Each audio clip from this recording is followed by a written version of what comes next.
Ada request nih dari salah satu penonton setia Masume untuk membahas anime yang berjudul Real Life. Anime ini menceritakan tentang Arata Kaizaki yang sudah berusia 27 tahun tapi masih menjadi pengangguran. Memang jadi pengangguran tuh menyedihkan ya.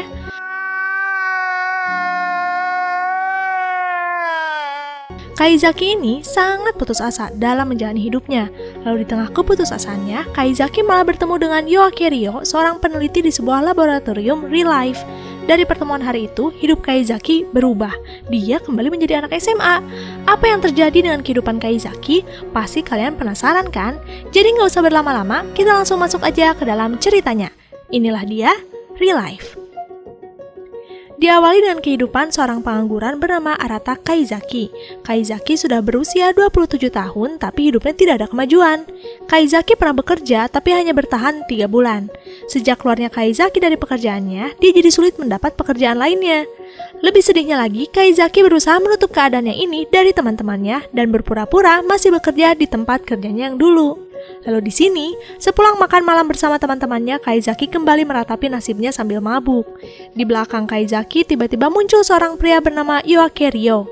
Tanpa basa-basi, Ryo mengajak Kaizaki menjadi subjek percobaan. Kaizaki adalah orang terpilih dari laboratorium di mana Ryo bekerja, yaitu Lab Real Life. Jika Kaizaki mau, maka hidup Kaizaki akan ditanggung sepenuhnya selama percobaan, dan jika berhasil menjalankan masa percobaan selama 1 tahun, maka Kaizaki kedepannya akan dikontrak. Percobaan yang akan dilakukan adalah meminum sebuah pil.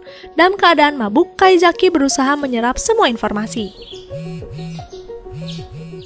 Keesokan paginya, Kaizaki terbangun dan dia malah dikejutkan dengan penampilannya di pagi hari ini. Dia malah kembali muda. Kaizaki pun kembali teringat kejadian tadi malam. Ternyata, dalam keadaan mabuk, Kaizaki mengiyakan perjanjian percobaan dan meminum pil itu saat malam hari.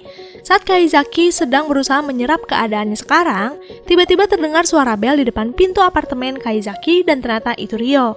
Kedatangan Ryo kali ini adalah untuk memberi semua perlengkapan Kaizaki selama menjadi anak SMA. Ryo menyuruh Kaizaki masuk ke salah satu sekolah yang sudah didaftarkan. Awalnya, Kaizaki merasa keberatan karena dipikir-pikir cukup merepotkan juga berkegiatan seperti anak SMA rutin bangun pagi dan harus belajar.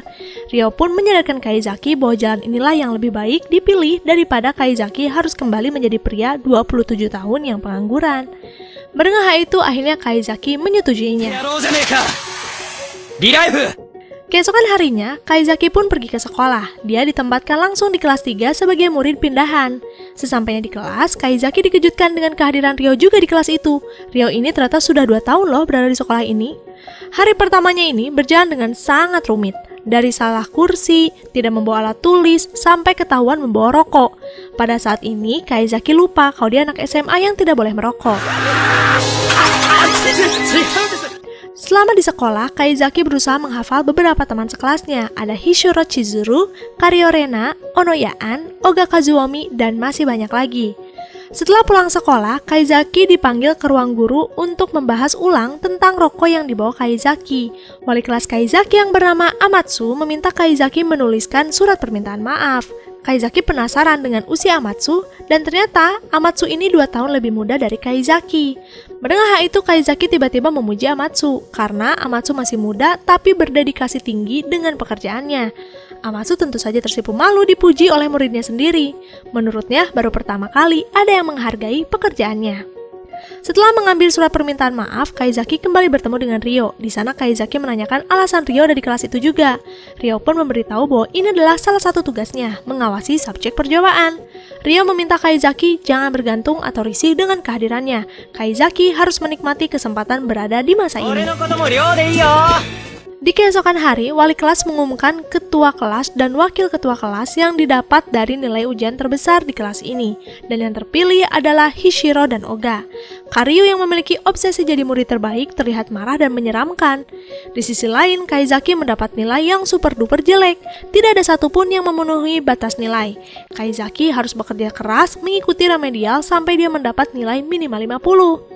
Melihat nilai Kaizaki yang jelek luar biasa, Oga menawarkan diri untuk membantu Kaizaki memperbaiki nilai. Onoya yang ada di samping Oga pun ikut meminta diajari juga, karena ternyata Onoya mendapat nilai jelek melebihi Kaizaki. Di jam istirahat, Onoya, Kaizaki, dan Oga makan siang bersama di kantin. Di waktu yang bersamaan, Kaizaki melihat Hishiro sedang berdebat dengan penjaga kantin. Karena penasaran, Kaizaki pun menghampiri Hishiro. Ternyata, perdebatan Hishiro ini karena Hishiro lupa membawa uang jajan.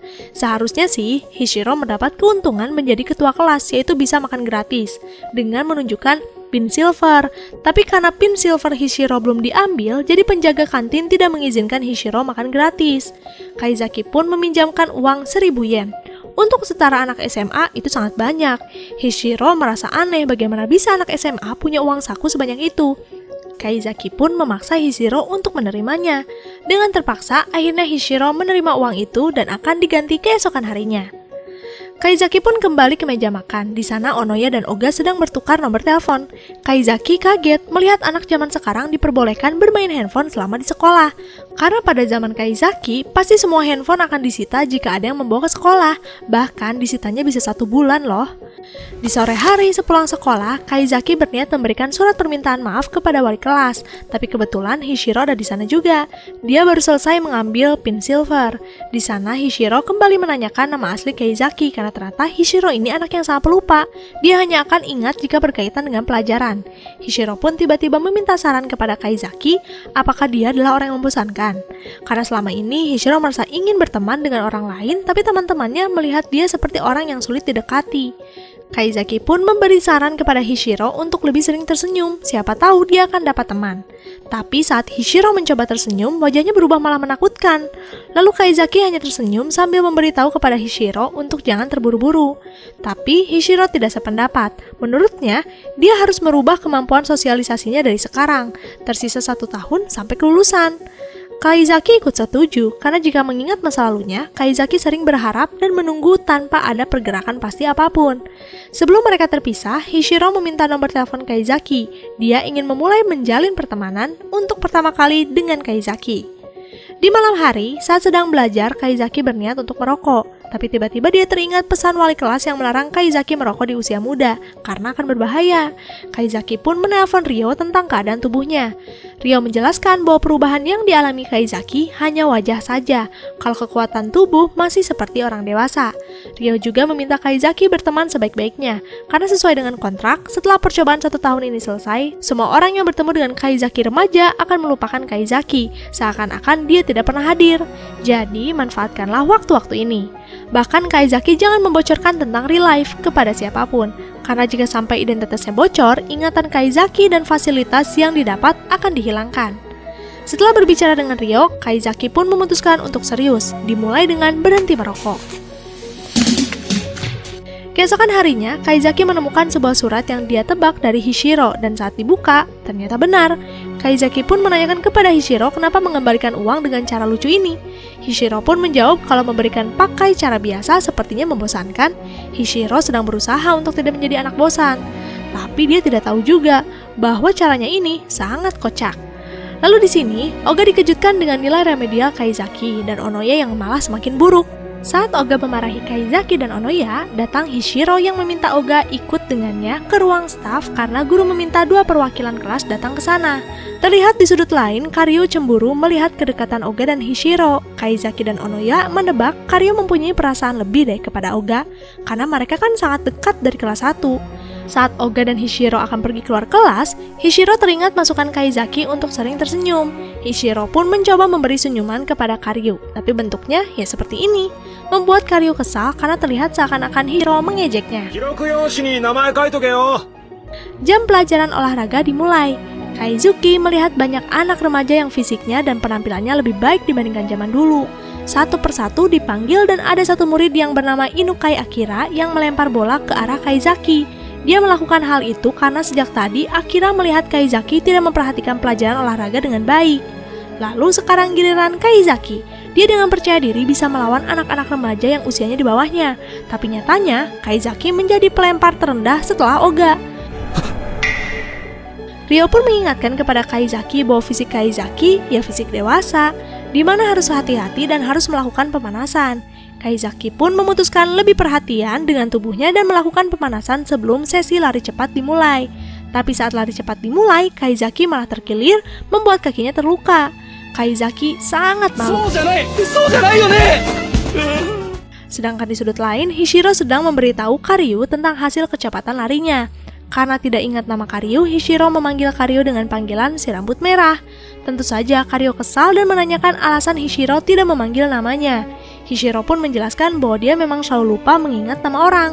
Dari sanalah Karyu sadar bahwa rasa persaingan kepada Hishiro sia-sia. Karena hanya Karyu yang merasakan hal itu sedangkan Hishiro santai-santai saja. Bahkan namanya saja tidak diingat oleh Hishiro. Di malam hari, Ryo sedang merekap laporan keseharian Kaizaki. Dari perkembangannya, Ryo cukup puas karena Kaizaki bisa berbaur dengan siswa lainnya, berbeda dengan subjek penelitian yang satunya lagi. Di sini kita dikasih petunjuk kalau nggak cuma Kaizaki loh yang jadi subjek percobaan di kelas itu. Siapa dia? Nanti kita tunggu aja di part selanjutnya. Sampai di sini dulu. Semoga kalian suka sama alur cerita kali ini. Jamatane, arigato gozaimasu.